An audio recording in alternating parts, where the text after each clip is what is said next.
where probability and luck collide in cybersecurity. I will not talk about AI. The only thing I will say, this picture behind is being drafted and created by AI.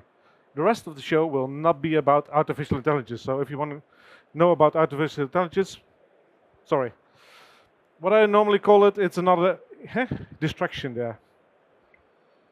So what is the significance of probability, especially with cybersecurity? Maybe you have already seen at our stand that casino where we play blackjack. Because if you really look at casinos, they look at risk, but they exactly know how much risk they have on paying you. Or better said, how much money they can make out of you. So looking at that number, if you go for black or red, you almost have 50% chance. Why is that? Because there's a 0 on there. Green, the house always wins. If you go for a number, it will be 2.7%. That 2.7% is where we all, as organizations, gamble on. Because if I put that in perspective, we all have fire insurance. We know what we have to do. We have some emergency workers if the building is on fire, right? That's only 2.7% that is going to happen. So fire, flood, tornado, storm, that's one of that. But the other one, a cyber attack, it's like 50%. Gambling black or white, or black or red. And sometimes you're lucky it lands on green, beam green. But that's the whole point. Knowing those numbers, calculated risk or uncertainty. And what I always ask them is, okay, can you predict a disaster? Normally when I have visited an organization, I can predict a disaster because I have seen that there are no fail-safe, no protection, nothing in place. People have no clue what to do if they have been hit by cyber attacks. But if there's a fire, they know exactly what to do. So I'm trying to get that on the same level. So what does risk mean in cybersecurity? If you are going through risk, you want to manage that. So you want to have a calculated risk. There will always be risk involved. We cannot take the risk out of it. There will always be risk, but we can calculate it. Or you have some uncertainty on your hands. And that uncertain risk, that's the real issue. Trying to get out of that uncertainty. Every year we do particular surveys, or better said, we ask a company on behalf of us to do surveys. That research is important for us, especially for me as a field CTO. I always look through the numbers. What's happening out in the field? What's happening in a particular region? What's happening in a vertical? 75% last year of organizations worldwide, and this is by 1,200 organizations who have filled it out, 75% was hit by ransomware. The other 25% might have already been breached, but they did not get any ransomware into their infrastructure. But that's a real high number. That's that uncertainty. In those attacks, 93% were aiming for backups, for the backup repositories. Why for the backup repositories? Because we all store the data in one place. We always like to have that in a contained fashion. But by storing that on a particular one place, we also have those hackers going in after those backups. Because if you can steal those or render them and make sure that they are not being used anymore, so they are useless, you have to pay. Because they will first go for your backup repository, then they will go for your production. What we also found is that 60% of security teams and backup teams are completely not aligned. If you remember 6 to 8 years ago, we talked about silos and removing those silos within the organizations, right? We have more silos than ever. If you really look through all the job titles, and you will see people moving from the infrastructure into security, people from risk into security, but they're still all siloed. It's not just one team that has different tasks and responsibilities as one team. Who of you have emergency workers for instance, a fire on staff? Yeah, several. Who has that also for digital? Nobody. That's the whole point. If you saw those numbers, 2.7 or almost 50%, maybe we're focusing on the wrong thing. Because if a cyber attack really happens, you want to have a staff that is trained, that knows what to do. I always, when I'm being called, we have a ransomware attack on our hands, the first thing I say is don't touch anything. If you touch that red button to start restoring, I will kill you, literally. Because what we found out is people act at that moment in time. It's like, oh, we're going to restore everything. And then they break so much more, and the damage is like 10 to 100 times bigger than what the hacker did. So please go out of the room, scream, get a cup of coffee, come back in, then we talk. One of those other numbers that's shocking is that to get back on your feet with your infrastructure, it takes 3 weeks in average, but even up to several months, even a year. So, shall we play a game? Something I left out in my introduction, some people know, but others don't. I'm an explorer for 30 plus years. Other people call it a hacker. If you look at hackers, we don't hack, we just log in. Because I want one of your user accounts. Why? Because that user account is already trusted in your environment. If I have your account, I can just roam freely through the organization and check out interesting things. Because I have no clue how the infrastructure has been built. But after a few days, I certainly know how your infrastructure has been built. Then we go to the uncertain risk. Because there's always uncertainty in there. This is a contest they did in America. They hacked a Tesla in 2 minutes. Is that scary? No, not really. Because they hacked the auxiliary, so they could just change the movie you are watching. What's more scary is that after 8 hours, because they were roaming freely through that Tesla and through the board computer, they could control braking, steering, but also autopilot. Then it becomes scary. But it's about what's next to it. Assume that you have already been breached, the principle of assume breach. If you do that in an organization, you look differently at your infrastructure. You look differently at your organization, people, process, technology. Because you know someone is already in that infrastructure. How can we find him or her? And if you see at top, connectivity has consequences. If you are connected or you're emitting a signal, we can hack it. Some people will say, yeah, I will challenge you. Sure, we can do that. But that's the whole thing. I also travel a lot through the world to do presentations, and I see people coming into the lounge like, do they need coffee? No, they're looking for the Wi-Fi password because everyone wants to be connected. And that's the whole point. We're all connected. Devices are connected.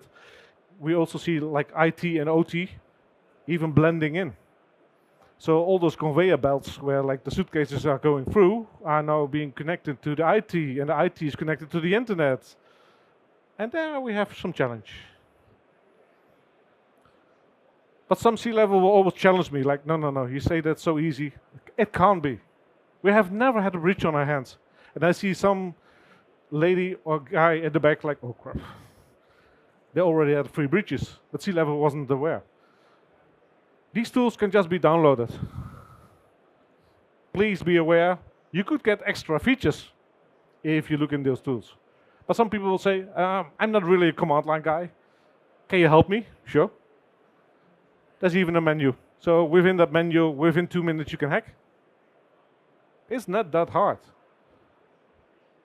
And it's depending on where you're coming from. But I always look through those tools. Why? Because I want to know how they are thinking. A hacker thinks differently. That's also why a lot of ladies, also in the room, are hackers. They think differently. They look at an infrastructure from a different angle. They have a different way of going through. But then we go to probability, because that's the other one. We have risk relevance. What's the relevance? This is the 4th year, consecutive year, that cybersecurity is top #1. But also the one that's most impactful for organizations. Well, we shouldn't just focus on cybersecurity, because if you look to the others on the list, infrastructure, network outage, storage, hardware outage, application, software outage, we're still people, we still make mistakes. We still do something in production that we shouldn't have been done. or there's something in a software package that is completely garbage and starts up and destroys something. That's the uncertainty we have in there. But there's a probability, so we should take notice of that. It's not just cybersecurity, it's more. But we will protect, if you can protect for cybersecurity, you can protect also for those other disasters, hiccups. I took 2 field examples. Last year, or early this year, I was on stage. When I came off stage, they grabbed me. I was like, hold on, did I say something on stage that wasn't appropriate? No, we have a ransomware attack on our hands, and one of our potential customers wants to speak to you and the team. Okay. So we went off. First thing I asked, what did you do? Yeah, we tried to restore and... Okay, hold on. Stop that. What are you really doing? Yeah, we're trying to get back on our feet. No. What are you doing? What do you mean? You're not thinking. You're doing, you're acting. Start thinking first. What did they hit? Who was the one that breached you? What was the intention? Was it someone from the inside? Because if it's an insider attack, it's much more harmful. As soon as I see it's an insider attack, we will scale up. If it's just financial, so a party from the outside encrypted and it's a financial thing, it's just business. Sounds harsh, but it's just business. Because you could pay and get out of it, or you could also say, we're going to restore, we're never going to pay that one, but you have a choice. If it's an insider threat, and someone is doing something, it's because they have a grudge. Something happened, they want to destroy you. They don't want money from you, they just want to destroy you. So that's a different angle. But that's also what we see globally, because Veeam, we're number 1 in the market, we also have a big bullseye on our back. So we have a lot of parties that wants to go in and destroy us from a geopolitical effect. Not because of it's a competition or something like that. No, it's more about, okay, if we can get them out of the water, a lot of other businesses will stop. The damage is severe. So, this party, they got hacked, ransomware on their hands. Fortunately, it wasn't all subsidiaries. There were only a few subsidiaries of them being encrypted at that moment in time. They get a forensics party in because we asked them, okay, if you want to know what happened, get a forensics party in, try to find out what is the intention, what did they hit. At that moment in time, the auditor sees the hardware. You're not allowed to touch it anymore. Ribbon around it, police line, please do not cross, don't touch it. Yeah, but hold on, we have to restore. Where are we going to restore to? They never thought about that one. Yeah, we're going to the cloud. Funny. Do you have a contract? No. Who are you going to call? We don't know. Do you already have like a network, a skeleton network there with firewalls in place and everything is secure where you can go in? No. Okay, so let's not do that at this moment in time. And that's one of those things they didn't realize because they didn't prepare. They had no emergency workers for digital disasters on staff at that moment. So we grabbed people from all over the place to get them in one team. And we had to train them on the job. It's not funny when you're under pressure and you have to do training because you want to solve the problem. Especially technicians, they wanted to solve the problem, but they had to learn something first. But also it took them 10 months to get back on their feet. It took them 3 weeks to get the core operating systems back online, but it took them 10 months to go through the whole process to get everything back. They lost 4% of all their data. 96% we could recover, but 4% was not recoverable at all. Because the encryption they used, the key was malfunctioning, and even a decryption key could never solve it. So it went forever. But this one was the real harsh one, especially for the CFO and the CEO. Because I've seen that IT made remarks and asked for budget because they saw the risk on the horizon. But they couldn't get the budget of 3 million. Now they paid 1 million per day for 220 days. That's a wake-up call. Case number 2. Also a big giant, global services businesses. They also do terminals for pumping stations. Unfortunately, one of the subsidiaries in Germany got hit. And this is a little bit where luck and probability collide. Because Germany had no budget and said, no, we don't need an immutable backup. It's fine. A lady in England on the global team was like, no, no, no, no. I don't care how, but I want a backup from every subsidiary going globally on immutable storage. But she couldn't get any budget from the IT staff, so she went to a risk manager. And he said, I have budget, we can help you. So 2 weeks before they got hit, they had everything in place. Is that risk? Or is that good planning? And by the way, that was not lucky, because she had seen that before in a previous job. So first it sounded like, they were lucky because they could get back. But no, she already had that practice. She knew what needed to be done there. So the head office had immutable backups. And within 4 hours, they could recover and get those services back online. Those pump stations in Germany have been offline for 4 hours, and after that everyone could pay again. But yeah, it is still chaos, controlled chaos. Within that, you will see that thinking about how you can get back on your feet is important in that part. So, SLAs, and the shocking in this, 2 of 5 servers could never be recovered. But on top of that, only 32% of organizations recover a 50 server site. That's scary. And that's where we say we're gambling at the moment. We have to be more aware. Making sure that we know the numbers, we know the risks, so we can take the uncertainty out. We go to calculated risks and start moving from there. So 58% of servers met their SLAs during the testing. It's getting better, because I also looked through the numbers for previous years, and we're going up slightly, but I think we're not going fast enough. So are we ready for the future? Or are we really gambling there? And we like gambling, right? We also have it on the stand. We also want to have an outcome that is positive for you instead of for the house. So what you want to do is transform into the house. The house always wins, right? So make sure that you become the house. We also have government bodies, laws coming in. Normally they are really slow to pick up, but sometimes when they pick up, they accelerate in such a pace that they will even zoom by us. They are now way ahead, because the GDPR was slowly coming in. It's good. Even the Americans were like, interesting, we're also going to do that. Then NIST came in for protecting your vital infrastructure, and now we're moving to NIST 2. But there's something in there, and that's already way in front of us, because this will be live 17th of October this year. But don't be scared. A lot of things we already have in place. Because if you're really into cybersecurity, looking through your organization, doing business continuity, the duty of care, you already have that in place.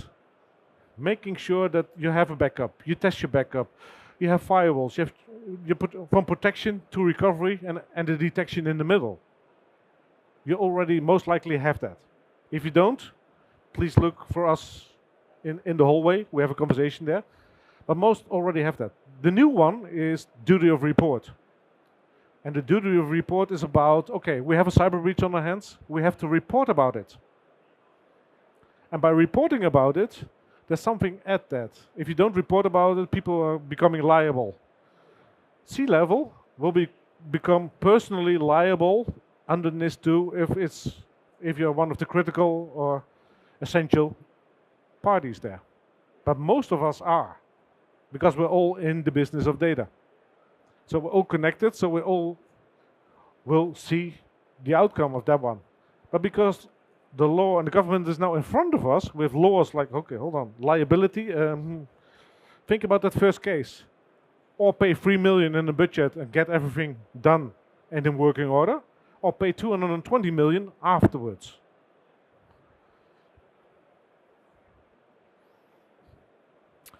But we have current challenges.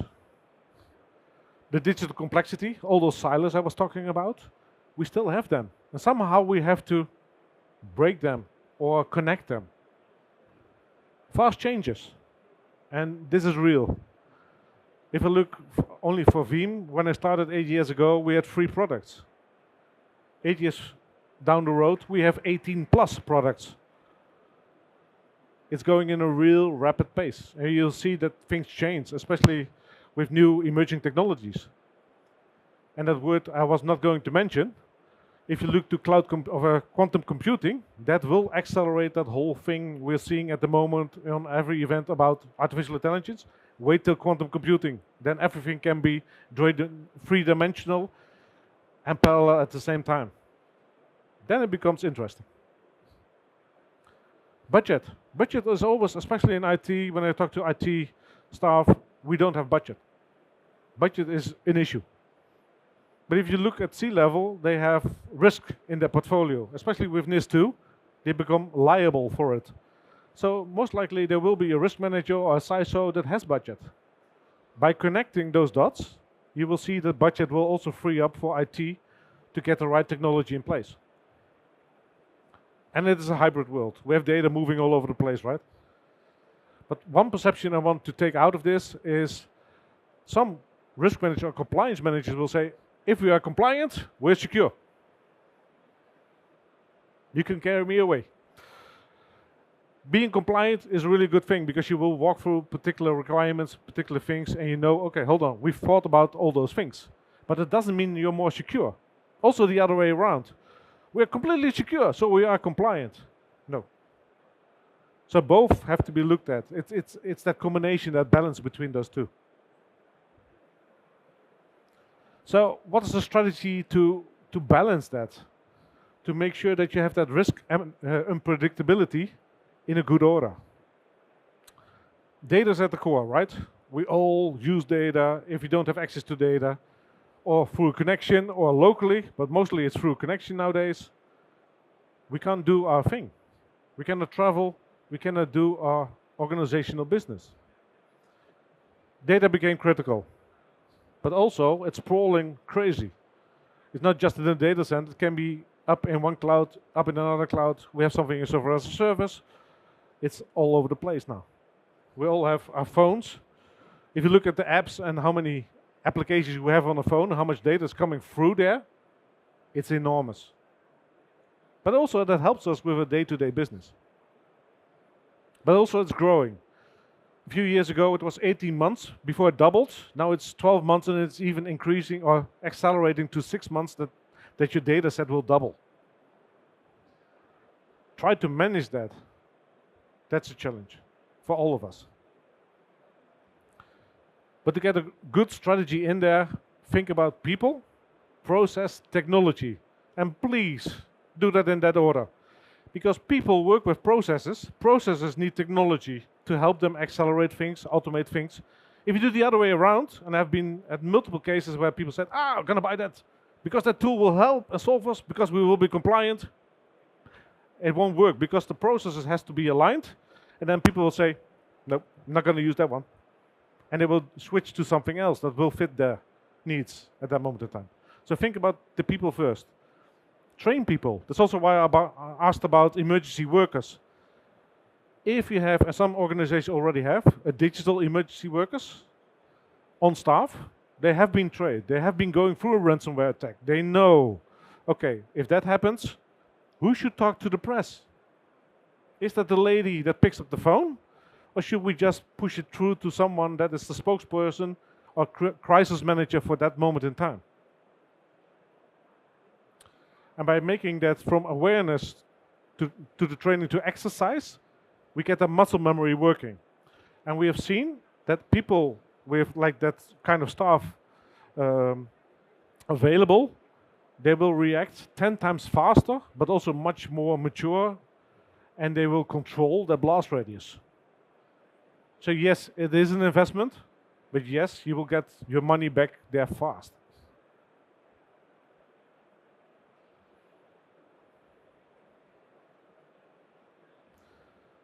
What we want is creating uninterrupted data. So adopt a layered security approach. So it's not just about the backup, it's not just about the firewall, it's about people, process, technology. Get the right tools for the job, what fits your organization for your budget, but also the people that work within the organization. That's what I normally say, use KISS, keep it stupidly simple, because that will help you tremendously. But also maintain flexible strategies. I also do reviews for documents, incident response, 5 minutes, incident response plans. Last year I got 3 phone calls during the year. Can you please send back the document? Sure, but I'm not finished yet. Why? Yeah, you have the only living copy that's available because the rest is encrypted. If you create a document like an incident response plan, business continuity plan, print it, make it physical, or put it somewhere on a USB stick. Yeah, I said it, USB stick. Put it in a physical safe. I don't want that phone call in the middle of the night. Can you please send back that copy because you have the only living copy? Think about where you store those particular documents for a crisis. Don't store it on the infrastructure that potentially could be hit. Make sure that you have it somewhere else. Someone in the Netherlands from the government carries a briefcase with a folder in it, physically, with paper in it, where all the phone numbers are on and everything he should do, even licenses are on those papers. It's only 10 pages, but those 10 pages can save that organization for going down.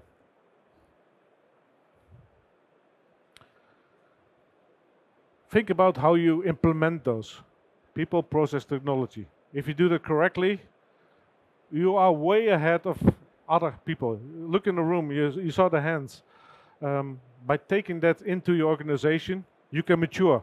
And we have to mature, because if you want to be cyber resilient and start moving, because we cannot prevent being hit, but we can make sure that we know what we should do when we are hit.